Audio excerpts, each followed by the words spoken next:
Sa nakaraan nating recap ay biglang naging commander ng Wui Army ang ating bida. Samantala kasalukuyan namang napapalibutan at binabantayan ng Blackwing Army ang Nangang City, sa pagnanais na gapiin at patayin si Commander Liu ng Qinghai Army. Sa isang campsite naman sa Nangang City ay sinabi ni Commander Liu na mayroong mga Stage 1 cultivator ang Blackwing Army na kasama ngayon, kaya mas agresibo umano sila sa mga ginagawa nilang pag-atake. Sinabi nga ni Commander Liu na kung hindi dahil sa tulong ng isang magic item niya, ay siguradong patay na siya ngayon, sabay tanong kung may idea o magandang solusyon ba sila sa kasalukuyang sitwasyon ng Nangang City.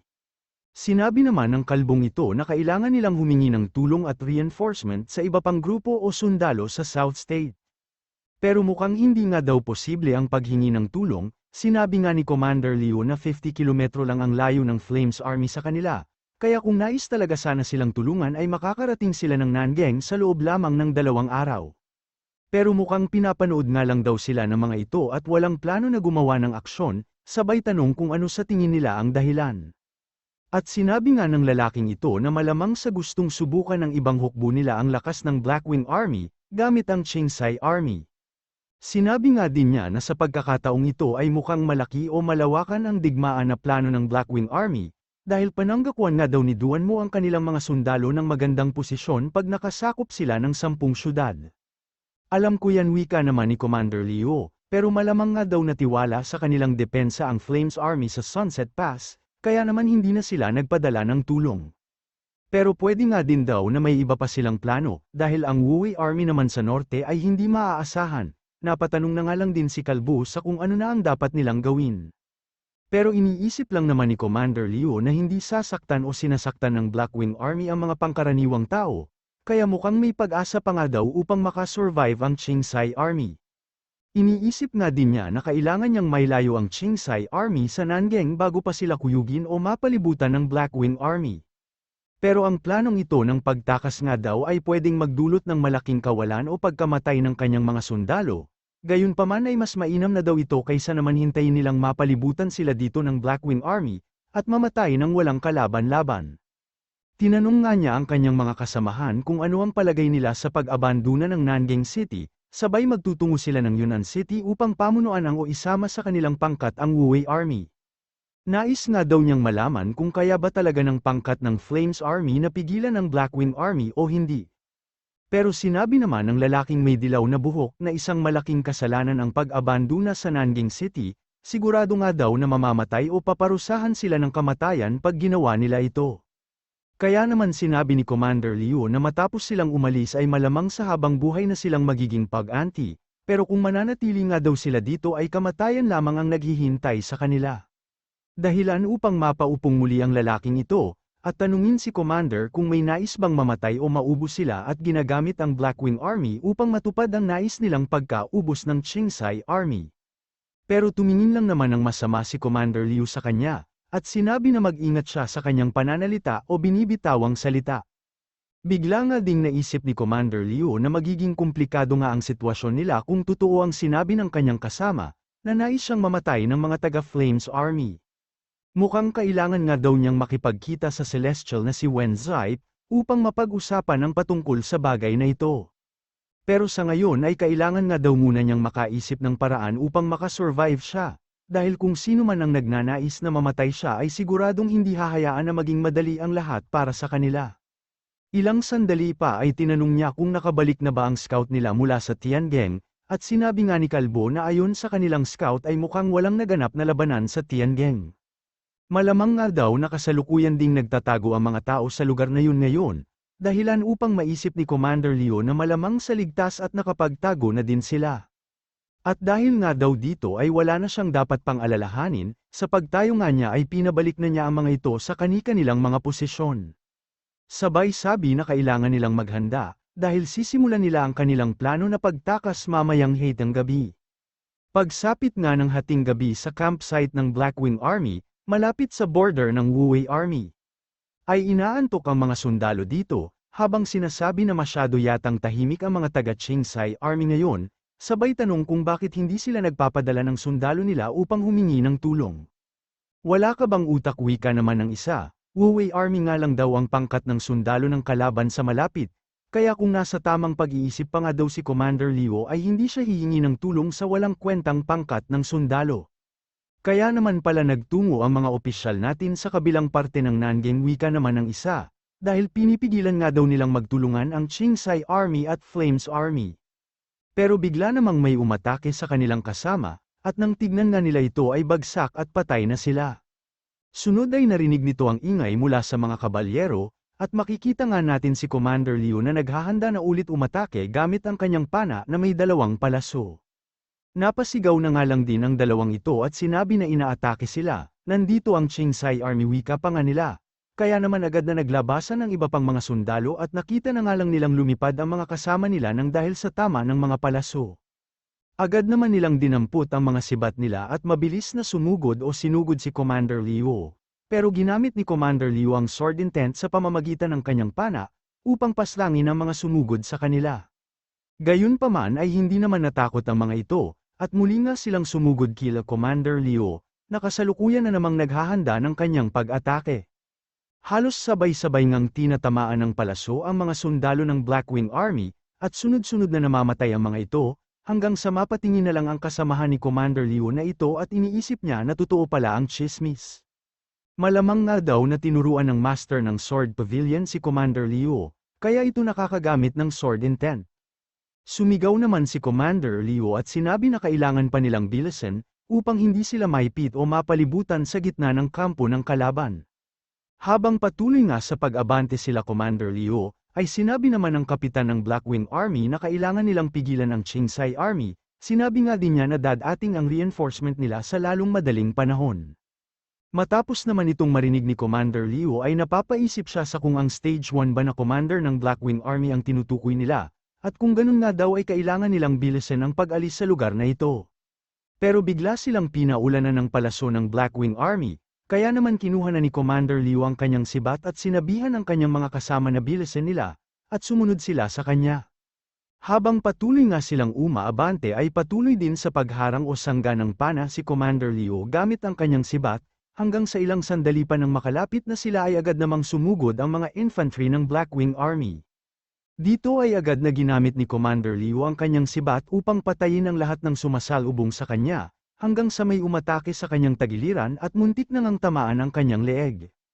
Agad namang binago ni Commander Liu ang paghawak niya sa kanyang sibat, upang atakihin ang kapitan na ito ng Blackwing Army, dahilan upang matanggal ang kanyang helmet. Mabilis na din pinaharap ni Commander Liu ang kanyang kabayo sa kapitan ng kalaban. Nagtamo naman ng maliit na pinsala ang kapitan na ito mula sa ginawang pag-atake ni Commander Liu, at dito ay sinabi niya na malakas din naman pala si Commander Liu.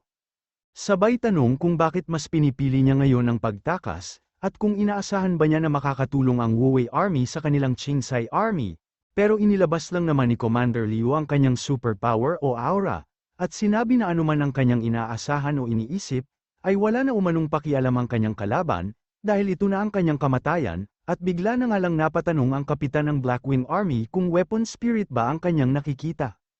Pero huli na ang lahat dahil agad siyang napatay ni Commander Liu. Kaya naman napapatanong ang mga sundalo ng Blackwing Army kung dapat pa ba silang magpatuloy na lumaban.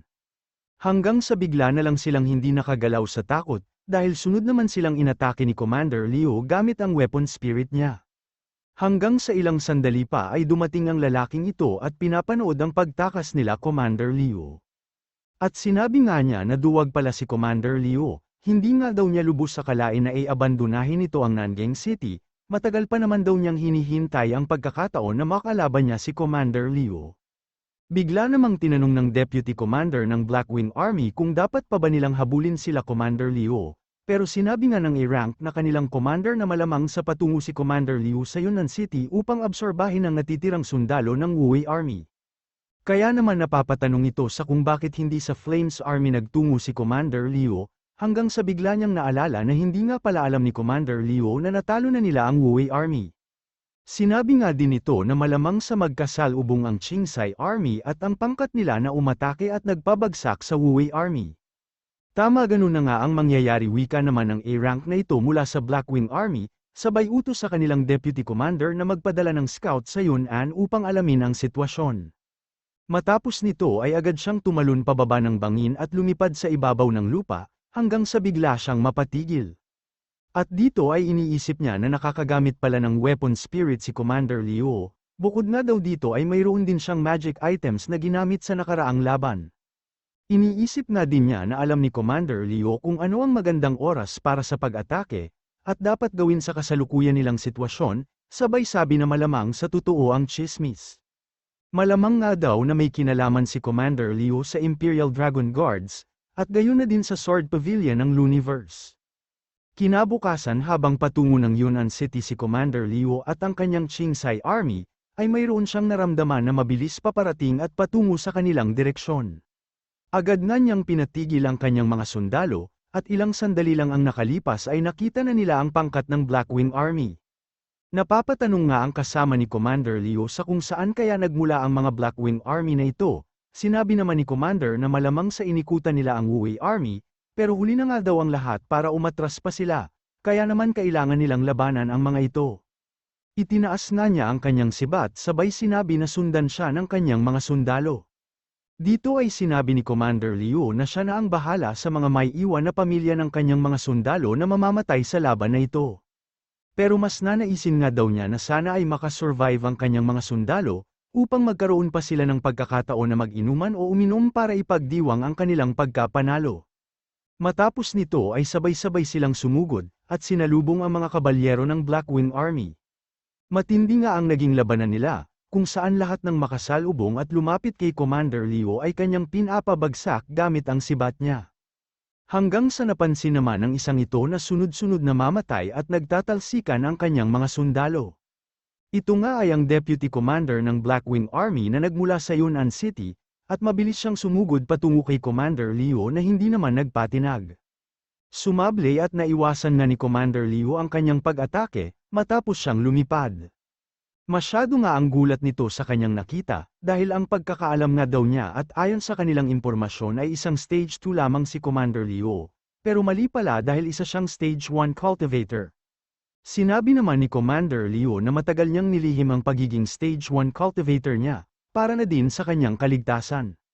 Pero dahil sa ayaw nga daw siyang tantanan ng kung sino man at nitong mga Blackwing Army, ay hindi na niya kailangan pang itago ang tunay niyang cultivation.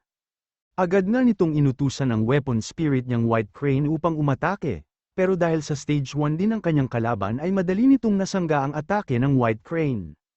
Iniisip nga ni Commander Liu na matatagalan siyang patayin ang commander ng Blackwing Army na ito, pero hindi nga daw sila pwedeng magtagal dito at inaalala niya din ang kanyang mga sundalo.